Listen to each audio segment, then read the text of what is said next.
শয়তানের সাথে চ্যালেঞ্জ করা আছে। কার সাথে? শয়তান বলছে আমি জাহান্নামে নিয়ে যাব, আর আল্লাহ কি বলছে? আমি মানুষদেরকে ক্ষমা করে দিয়ে তাকে জান্নাতে দিয়ে দিব। বলেন সুবহানাল্লাহ। চ্যালেঞ্জ কার সাথে? শয়তান বলছে জাহান্নামে নিব, আল্লাহ কি বলছে? জান্নাতে নিয়ে যাব, ক্ষমা করে দিব। চ্যালেঞ্জ তো আমার সাথে না, চ্যালেঞ্জ হলো শয়তানের সাথে। আল্লাহ আমাকে ক্ষমা করতে চায়, আমি ওসিলা বুঝি না, সুযোগ বুঝি না, চাইতে পারি না, এই জন্য আমার কাজ হচ্ছে না। কথা বলেন ঠিক কিনা? প্রিয় ভাইরা আমার, এরপরে আপনি যখন সিজদায় চলে গেলেন, সিজদায় গিয়ে আপনি কি পড়তেছেন? সুবহানা রাব্বিয়াল আ'লা, সুবহানা রাব্বিয়াল আ'লা, সুবহানা রাব্বিয়াল আ'লা। আমার রাসূল ঘোষণা করেছেন একবার করে সুবহানা রাব্বিয়াল আ'লা আমার উম্মত করবে, আর আমার আল্লাহ একটা করে গোলাম আজাদ করে দেওয়ার সওয়াব ওই বান্দার আমলনামায় দিয়ে দিবে। অফার, ডিসকাউন্ট ঘোষণা করে দিয়েছেন। কি ডিসকাউন্ট না কোনো? আপনি শুধু করবেন। তো দেখেন, যেই ব্যক্তি জানে যে আমি একবার সুবহানা রাব্বিয়াল আ'লা বেশি পড়লে একটা গোলাম বেশি আজাদ করার সওয়াব পাবো, এ কি গুনে গুনে 3 বার পরে চট করে উঠে যাবে? কথা বলেন, যাবে? আমি উমরায় গিয়েছি, গিয়ে ওই হাতিমে কাবার ভিতরে ঢুকেছে। এখানে কিন্তু 2 রাকাত নামাজ পড়ার সুযোগ দেয়, নফল নামাজ। তো ঢুকে এইখানে কিন্তু সবাই নামাজ দীর্ঘ করে, মানে যত কথা আছে বলে সুবহানা রাব্বিয়াল আ'লা পড়তেই আছে আর বলতেই আছে। কারণ 2 রাকাত হয়ে গেলে তো আর পড়তে দিবে না, দিবে? তা আমি 2 রাকাত পড়ে আমি যেটা বুঝাইতে চাচ্ছি যে মানুষ দীর্ঘ করবে নামাজ, আর আমরা এখন করতেছি যত শর্ট করা যায়, যত ছোট করা যায় তত ভালো। কি তাই না?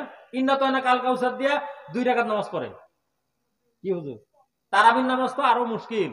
এই যে আসতেছে রজব, শাবান, রমজান, একটা দোয়া পড়েন আমার সাথে সবাই।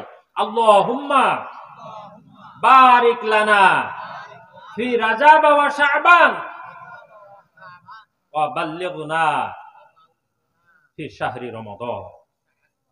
আল্লাহুম্মা আমিন। আল্লাহ কবুল করুন। এই যে রজব মাস আসলেই আমার রাসূল এই দোয়াটা বেশি বেশি করতেন। প্রিয় ভাইরা আমার, এরপরে আপনি সুবহানা রাব্বিয়াল আ'লা পড়লেন, নামাজ 2 রাকাত হয়ে গেল। এবার তাশাহুদ পড়বেন। তাশাহুদ যখন কোন বান্দা নামাজের ভিতরে মনোযোগের সাথে পড়তে থাকে, সহস্র আলেম অর্থাৎ 1000 আলেম ও শহীদের সওয়াব আমার আল্লাহ ওই বান্দার আমলনামায় লিপিবদ্ধ করে দেয়।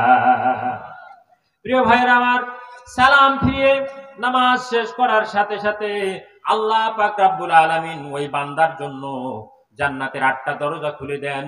বান্দা তোমার যেই দরজা দিয়া খুশি সেই দরজা দিয়া প্রবেশ করো। বলেন সুবহানাল্লাহ। আমি তো এতক্ষণ নামাজের শুধু ভালো কথাই বললাম, কি তাই না? তো নামাজই বাড়তেছে, সমাজে ঘুষখোরের সংখ্যাও কমতেছে না। নামাজ, রোজা, হজ, যাকাত সব করে, ঘুষ খায়, সুদ খায়, সবকিছুই করে। আছে না লোক? বলে যে তাড়াতাড়ি আজান হয়েছে, কি দিবেন এইখানে দেন, আমি নামাজ পড়তে যাব। মানে ঘুষের টাকাও ছাড়বে না, আবার নামাজও পড়ে। কপালে দাগ হয়ে গেছে, কিন্তু ঘুষ ছাড়ে না, সুদ ছাড়ে না। কি এমন লোক নাই? তাহলে আমি বুঝি না, আল্লাহ পাকের ঘোষণা হলো ইন্নাস সালাতা তানহা আনিল ফাহশাই ওয়াল মুনকার। নামাজ মানুষকে সব খারাপ কাজ থেকে বিরত রাখার কথা। বিরত যে রাখতে পারতেছে না, তো দোষ কার? নামাজের না আমার? দোষ কার? কথা বলেন। সমস্যা এখানে। হবে কিভাবে? নামাজ তো কবুলই হচ্ছে না, নামাজ সিস্টেমে হচ্ছে না। আহা, রাসূল সাল্লাল্লাহু আলাইহি ওয়াসাল্লাম নামাজ পড়তেন, নামাজ আদায় করতেন, সেজদায় গেলে মনে হতো উনি আর উঠবেন না, রুকুতে গেলে মনে হবেন যে উনি বোধহয় আর উঠবেন না, ভুলে গেছেন। আর তার উম্মতের অবস্থা এই। তোমার উম্মত কেমন আছে যাও দেখিয়া নবী, পাপ কাজে পায় মজা ভীষণ, পাপ করা তার হবি। কথা বলেন ঠিক কিনা? হবি মানে শখ। তোমার উম্মত কেমন আছে যাও দেখিয়া নবী, পাপ কাজে পায় মজা ভীষণ, পাপ করা তার হবি। পাপ করাই যেন আমাদের শখ, পাপ করলেই যেন মজা লাগে। কথা বলেন ঠিক কিনা? আহা, আল্লাহু আকবার। আল্লাহ মাফ করুক, আমাদেরকে সঠিক রাস্তায় নিয়ে আসুক। কি প্রিয় ভাইরা আমার, গুরুত্বপূর্ণ একটা হাদিস শোনাই। আল্লাহর রাসূল আমাদের প্রিয় হাবিব জনাবে মুহাম্মদুর রাসূলুল্লাহ সাল্লাল্লাহু আলাইহি ওয়াসাল্লাম বর্ণনা করেন, মান সাল্লা রাকাতাইন লাম ইউহাদ্দিস নাফসাহু ফীহিমা বিশাইইম মিনাদ দুনিয়া।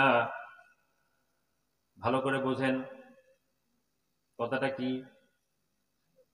মান সাল্লা রাকাতাইন, যখন কোন ব্যক্তি 2 রাকাত নামাজ আদায় করে, নামাজ কয় রাকাত? লাম ইউহাদ্দিস নাফসাহু, তার অন্তরে যদি কিছু না থাকে, ফীহিমা বিশাইইম মিনাদ দুনিয়া, দুনিয়া সম্পর্কে যদি কোনো চিন্তা ভাবনা না থাকে, দুনিয়ার চিন্তা ভাবনা সব কিছুকে ঝেড়ে ফেলে দিয়ে আল্লাহর খুশির জন্য, আল্লাহর সান্নিধ্যের জন্য, আল্লাহর সন্তুষ্টির জন্য যখন কোনো মানুষ 2 রাকাত নামাজ আদায় করে, নামাজ কয় রাকাত?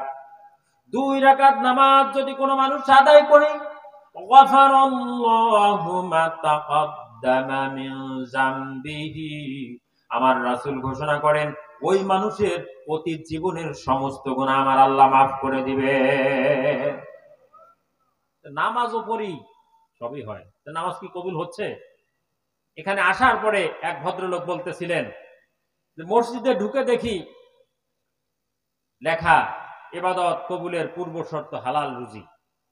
তো আমি তো যা খাইছি, মানে লোড যা করেছি ভিতরে, যা লোড করেছি এইটাই হালাল না, তা আউটপুট কি হবে বলেন তো? আমি ধান দিলে চাউল বের হবে, গম দিলে আটা বের হবে, তাই না? তা আমি যদি ধান দিয়ে আটা বের করতে চাই, হবে? হবে না তো। প্রসেস আছে, সিস্টেম তো আছে, আপনি সিস্টেমে আসেন না।